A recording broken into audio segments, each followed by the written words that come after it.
Hello, my fellow language people, YouTube people. Hope you're doing very well. Azren, the language nerd here. Couple quick things before we jump into today's video. First and foremost, I realized that this might be a little bit shaky as I'm making the video. I need to get back in the habit of bringing my DSLR, my proper camera with me. I just have kind of fallen out of the habit and I make a lot of videos on my phone, which has a little bit more of a shakier camera. And I know that it can be a little bit kind of difficult to watch at times, but I will do my absolute best to keep it super still so it's not nauseating as you're watching this video. Second of all, I realized that lately I've not been making a ton of language learning advice videos or language learning rants on my YouTube channel. They will be coming back. I will be making them more regularly in the near future. I just need to kind of get back into the cadence of making regular YouTube videos like this, because I've been putting a lot more focus on my podcast lately. Link in the description, by the way. I'd highly recommend you follow it. It's growing quite rapidly. A lot of people listen. So I'm just trying to figure out the cadence of making the podcast episodes and bringing the YouTube and keeping the YouTube going and still making all that YouTube content. So please be patient. All the language learning advice videos, the consistent ones, will be coming back. Just give me a little bit of time. Now, let's talk about the concept of YEET and why the heck it matters to language learners. Now, YEET, for those of you who don't know, it's basically a newish or a newer term that has come up, I guess you could say, in the younger generations, I guess you could say. And there's a lot of people that are kind of scratching their head about like, what the heck does this word even mean? And here's the thing. First of all, I'm probably not the best person to explain what it means, because even me, I'm still trying to figure it out. And that's kind of the purpose of this video here. I'm 26. I'm a native English speaker. I've grown up speaking English. I live in an English country. I've lived my whole life in an English country. And even me, it's taking me time to really sink in what this word YEET means. It's actually taken me the initial realizing of what the word means, of actually coming across it, then seeing many examples online, then hearing people use it in context, then talking to my students who are in high school, who are in junior high, talking to them about it, hearing them explain it, hearing them use it in context, and finally it's starting to sort of sink in a little bit into my brain. And the reason this matters so much, at least in my perspective, is that a lot of people struggle with language learning for a very similar reason as to why I am taking a long time to learn the word YEET, despite it being in English, which is my best language. What's going on is that with the word YEET, the way that I've approached trying to learn it, the way that I'm trying to learn it is by taking a purely intellectual approach. I'm basically going, what is YEET? Let me Google YEET. Let me look at examples for YEET. Let me ask questions about YEET, which, by the way, works very well. All that's fantastic. I'm a big fan of all those things I just mentioned. But the reality is that many elements of language often are not necessarily things that we fully learn just by tackling them with this big intellectual approach. There's a lot of things that we learn just through context, through exposure, by hearing people use it, by seeing how it's used. So, for example, today, I learned a new English expression, which is big mood, right? And I learned it because I was, again, working with two high school students that I teach, right, that I work with, and one of them happened to say it, and I was like, big mood. The context with her explanation after helped me to understand.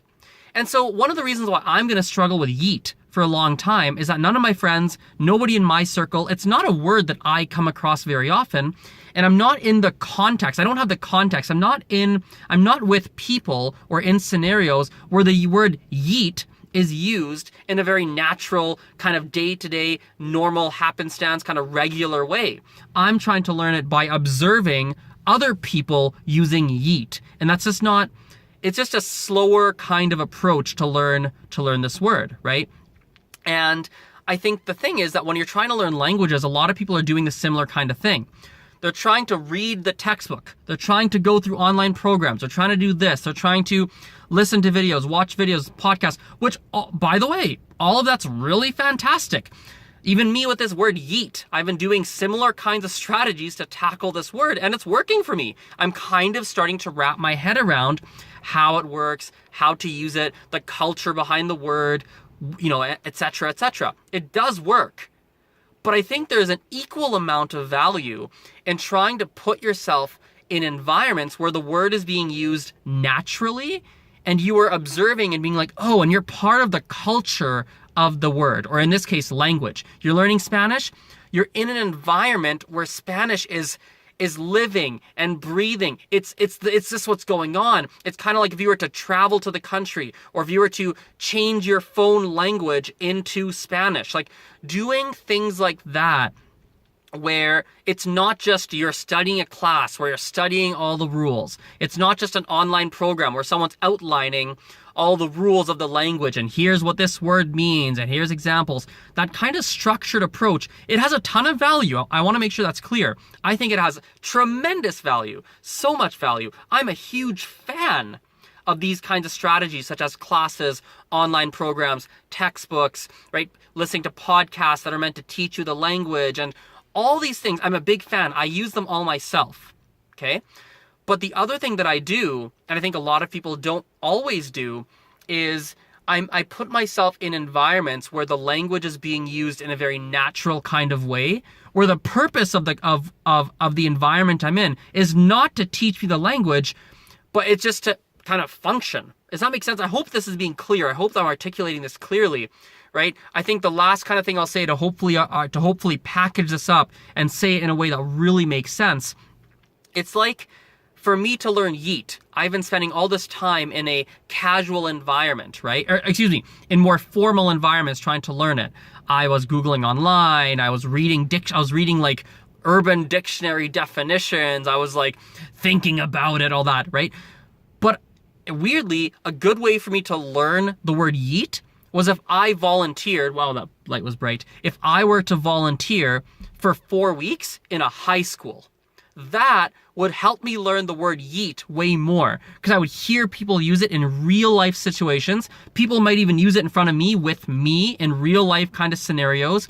Not only that, I'm going to start to understand some of the slang and other things that are going on with the language in high school aged people, right? Which is a good 10 years behind where 10, 11, 12 years, behind kind of where I am right now in terms of age, right?